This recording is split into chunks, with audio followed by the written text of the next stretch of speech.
Сәлем баршаға, қалдарыңыз қалай? Телефонға обедтен кейін бір бөтен номер звондайды.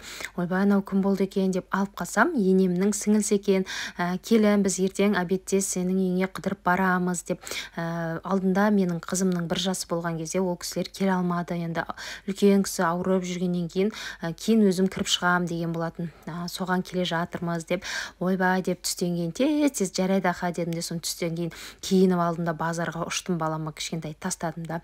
Өстіп ет алып келдім, 7-8 килограммдай, одан кейін фарш алып келдім, барлығын салапанға салып бөліп, еттердің барлығын қақтап, тоздап, чеке-чеке қылып қойдым. Ой, ертең чтобы ет асып берейін, өлтіріп тұрып деп, ойбай, ертең айтып кетпесін, еті ештеңкесі жоқ деп дедім да, сонымен барлығын күштілеп, өсіп су шыққанша қойып қойдым. Енді кешке дейін кейін бір сырқып, жаңағыдай жайып қоямын дедім. Сонымен ертеңгісін күн келді, сонымен тез сағат таңғы асты ішкеннен кейін ет асып қойдым. Мен тез қимылдаймын ше, біреу қонақ келем десе білмеймін, мазасызбын ба, сөйтіп ерте бастан 10-нан бастап па 9-дан бастап асып қойған ғой етім деген. Енді сылынып күшті піскен ғой, картошкаларым да езіліп кеткен да, сөйтіп сәбіз салдым. Мен асқабақ салмаппын, асқабақпен де дәмді болады негізі ет.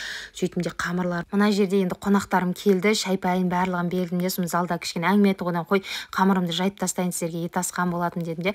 Мен жолдасыма жартысын алып қойдым, андай свежий қылып берейін деп ше, сорпаға салып, әйтпесе езіліп кетеді ғой. Қалғанын барлығын қонақтарға міне су қайнап тұрған, не сіздерге лайфхак, қыздар, осылай свежий қылып берсеңіздер, сорпаға салып ше, өте дәмді болып шығады. Сонымен майлы болған ғой датавы сорпасы, күшті, вообще майы шығып, мен деген ана етті деген сүрлеймін ғой, қатты тұзды көп себем, содан кейін дәмді болады мен еттерім ше. Мінекей қамырды салдым, 1-2 көтерілгеннен кейін аламын дедім де. Мына жерде еттерді барлығын турап дайындап алайын деп, чеки, міне қамырды да бәрін дайындап, тұздығын сеуіп алдым. Сонымен жаңа енемнің туған сіңілісі ғына кісі, сосын даланы көрсетіп, сыртқа шығарып көрсетіп жатырмыз ғой. Енді үйді біраз болған, кемегеліне енді ауырып жүрді да, бұл кісі ем алып, содан кейін келе алмады. Сөйтіп келіп, ана жерде қайнап кем, жаңағы енемнің сіңілісінің қызы ғой. Барлығымыз әңгіме айтып, күшті отырыс болды негізі. Ананың айтып, бұрынғыларын айтып жатыр, енем марқұмның жаңа қызықты сәттерін айтып, сөйтіп әңгіме айтып жатырмыз ғой. Бұл кісі енді көп бұл жаққа келе бермейді, енді үлкен кісі болсын, анда-санда біз барып тұрамыз, осындай бір мейрамдарда келіп тұрады да.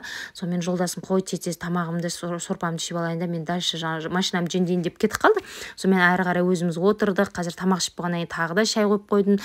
Сөйтіп кешке дейін күшті әңгіме болды, сөйтіп отырды. Одан кейін шығарып салдым бұл кісілерді. Өте керемет кісі негізі ше, ашық жарқын, сөйтіп ананы мынаны айтып, қонақты жақсы көремін ғой негізі, мен қонақ жаймын ше, и осылай